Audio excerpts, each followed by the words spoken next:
दोस्तों, राधे राधे। एक समय की बात है, एक गांव में भूरा नाम का एक किसान रहता था। उसके घर से थोड़ी दूर पर साफ पानी की एक नदी बहती थी। भूरा रोज अपने घर के कामों के लिए उस नदी से पानी लेने जाया करता था। इस काम के लिए वह अपने साथ 2 घड़े ले जाता था, जिन्हें वो डंडे के दोनों सिरों पर बांधकर अपने कंधे पर लटका लेता था। उन दोनों घड़ों में से एक में छोटा सा छेद था। इस वजह से रोज घर पहुंचते पहुंचते भूरा के पास 1.5 घड़ा पानी ही बच पाता था। ऐसा चलते हुए लगभग साल भर हो गया था। इधर जो घड़ा सही सलामत था, उसे इस बात का घमंड हो गया था कि उसमें किसी प्रकार की कोई कमी नहीं है, क्योंकि वो पूरा का पूरा पानी घर तक पहुंचाता है। और वो इस बात का एहसास फूटे घड़े को हमेशा करवाता रहता था।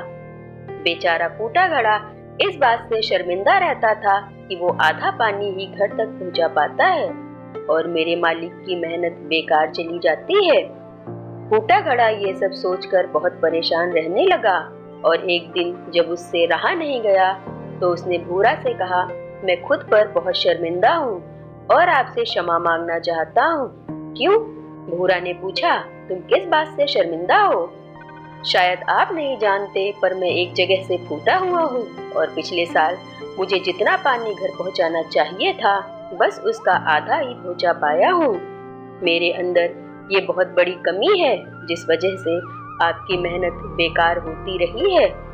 फूटे घड़े ने दुखी होते हुए कहा। भूरा को घड़े की बात सुनकर थोड़ा दुख हुआ और वह बोला, कोई बात नहीं, आज तुम एक काम करना, जब मैं नदी से पानी भरकर वापस आ रहा होऊंगा, तब तुम रास्ते में पड़ने वाली फूलों की क्यारियों की तरफ देखना। घड़े ने वैसा ही किया।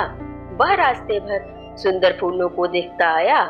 ऐसा करने से उसकी उदासी कुछ दूर हुई, लेकिन घर पहुंचते पहुंचते उसके अंदर से आधा पानी गिर चुका था। वो फिर मायूस हो गया और भूरा से क्षमा मांगने लगा।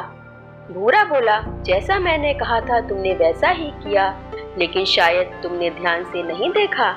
ये जितने भी फूल आज तुमने रास्ते में पड़ने वाली क्यारियों में देखे, वे सब बस तुम्हारी वजह से थे। ऐसा इसलिए क्योंकि मैं हमेशा से तुम्हारे अंदर की कमी को जानता था और मैंने उसका लाभ उठाया। रास्ते में जिस तरफ तुम्हारा पानी गिरता था, उस तरफ मैंने रंग बिरंगे फूलों के बीज बो दिए थे और तुम रोज थोड़ा थोड़ा करके उन्हें सींचते रहे। आज देखो, तुमने उस पूरे रास्ते को कितना खूबसूरत बना दिया है।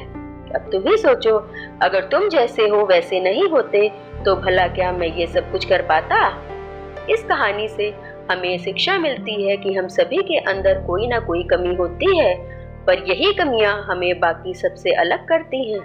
उस भूरा की तरह हमें भी हर किसी को वैसे ही स्वीकारना चाहिए जैसा कि वो है। हमें सबकी अच्छाइयों की तरफ ध्यान देना चाहिए और जब हम ऐसा करेंगे तब फूटा घड़ा भी अच्छे घड़े से मूल्यवान हो जाएगा। दोस्तों, ऐसी और कहानियां सुनने के लिए मेरे YouTube चैनल आर्या की वॉइस को सब्सक्राइब करें। धन्यवाद।